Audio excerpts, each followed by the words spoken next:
의뢰인은 3천만 원을 갚을 뻔했다가 안 갚은 그런 케이스였거든요. 만약에 이렇게 해서 채권이 다 사라졌다 그러면은 도망 안 다니셔도 돼요.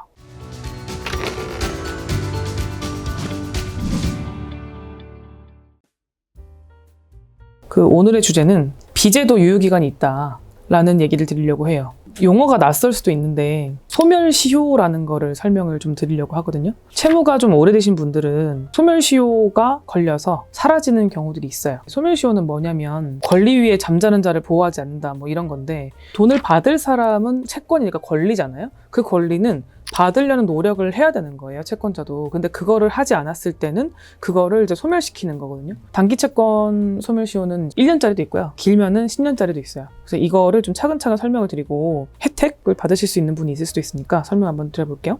채권자가 채무자에게 일정 기간 변제를 요구하거나 지급받는 등의 채권을 행사하지 않으면 채권이 소멸하여 사라지는 것을 의미하고요. 제일 많이 문제가 되는 게 대여금 채권, 돈 빌려준 거, 개인 간 거래, 개인이 돈 빌려준 거, 이런 이제 민사채권, 이거는 10년이에요. 우리가 은행에서 빌린 거, 카드값, 이런 것들은 이제 상사채권이라고 해서 5년이에요. 임금채권, 물품 대금 채권, 물건 사고 대금 결제하는 거, 요거는 이제 3년의 시효가 적용이 돼요. 우리가 이제 일반적으로는 뭐 5년이다, 3년이다 이렇게 인식을 하고 있는 게 있다고 하더라도 법원에서는 아까 제가 말씀드렸듯이 권리에 잠자는 자를 보호하지 않는다고 했지, 권리를 행사한 사람들은 보호를 해주거든요. 그게 뭐냐면 시효가 연장되기도 해요. 원래 채권이 뭐 1년짜리든 3년짜리든 5년짜리든 판결에 의해서 확정된 채권은 소멸시효가 짧아도 이거를 늘려주거든요. 그러면은 10년이 돼요. 예를 들면 1년짜리 채권이 있었는데 법원에서 A 너 B한테 100만 원 줘라 라는 판결을 받으면 그거는 10년으로 연장이 돼요. 물품 대금, 임금 이런 것들 제가 3년이라고 그랬잖아요. 이런 것도 이제 10년으로 늘어나고요. 많이 활용하시는 지급명령 제도가 있어요. 지급명령도 판결은 아닌데 판결과 동일한 효력이 있기 때문에 지급명령이 확정이 되면은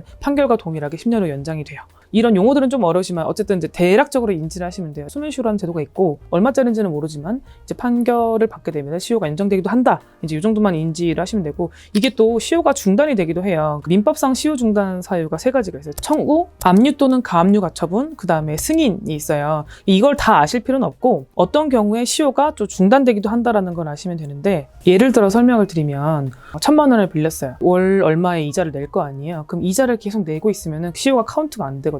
왜냐면 변제가 계속 이루어지고 있기 때문에 이거를 이해를 하시려면은 시효가 기산되는 건 안 갚은 날부터 그렇게 생각하시면 되고, 그러니까 결국에는 한 3년 동안 안 갚았어요. 그러다가 다시 갚잖아요. 그러면 또 그때부터 다시 카운트가 되는 거예요. 그래서 그렇게 이해하시면 되고, 압류, 가압류, 가처분 이런 것들은 걸리는 순간 그냥 그때부터는 시효가 중단이 되는 거기 때문에 그게 풀릴 때까지는 시효가 카운트가 안 돼요. 그러니까 내가 통장이 가압류가 됐다, 내가 통장이 압류가 됐다, 이런 분들은 사실 채권 소멸시효를 좀 기대하기 어렵겠죠. 시효가 중단됐는지를 좀 모르실 수 있잖아요. 일반인 분들이 판단이 어려우실 수도 있는데, 이런 경우에는 지급명령이 확정된 사실이 있는지를 법원에 확인을 하면 돼요. 확인하는 방법은 주민등록증 들고 가서 법원 민원실을 방문하시면 법원에 찾아가셔가지고 나한테 걸려있는 게 뭐가 있는지 한번 확인해주세요 라고 법원이 확인을 해주거든요. 그렇게 해서 확인할 수 있고요. 또는 이제 법적인 소장이나 이런 것들이 날라오는 경우들, 그런 것들은 보면 알 수 있는 거고, 이렇게 해서 확인하실 수가 있고, 실제로 이거 사례인데 얼마 전에 유 변호사님이 내용 증명 하나 쓰셨는데 은행이 안 챙긴 거예요. 체크를 안 했어요. 하나가 날라갔어요, 시효가. 실제로는 그런 일이 은행들은 잘 없어요. 잘 챙기거든요. 은행들은 시효가 날라가지 않도록, 뭐 예를 들면 제가 아까 판결 채권은 10년이라고 그랬잖아요. 근데 그 판결금 채권도 10년이 만료가 되면 도과가 되기 때문에 한 9년 몇 개월쯤 되면은 연장을 위한 소송을 또 해요. 그런 식으로 계속 늘려놓는데 어떤 연유인지 모르겠어요. 아마 돌아다니다가 빠뜨린 것 같아요. 그래서 그 채권이 누락이 돼가지고 얼마였죠? 1,000만 원이었나요? 2,000만 원이었나요?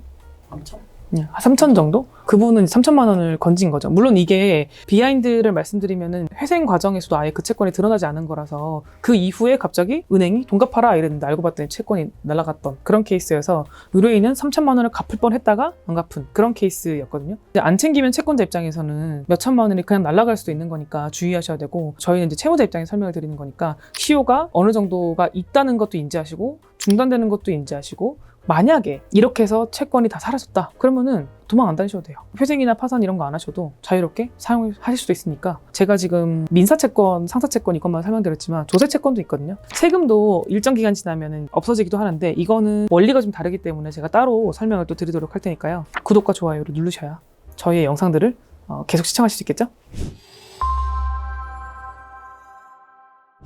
이제 변호사님하고 상담을 하고 네. 진행을 하는 과정에서 네. 예를 들어서 옛날 채권이 소멸된 걸 확인했어요. 네.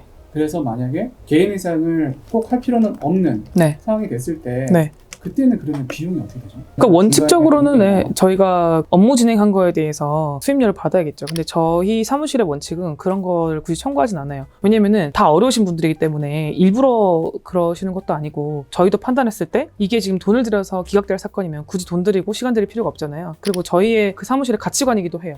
저희가 필요한 서비스를 저희가 받을 수 있는 분들에게 제공하고 싶은 거지 굳이 불필요한 서비스를 할 필요는 없잖아요. 금액을 청구하지 않는다. 라는 거를 감안하시고 편하게 연락을 주시면 됩니다. 물론 이제 연락이 많아서 바로바로 답변을 드리긴 어렵지만 최대한 저희가 빨리빨리 연락을 드리도록 하겠습니다. 네, 감사합니다.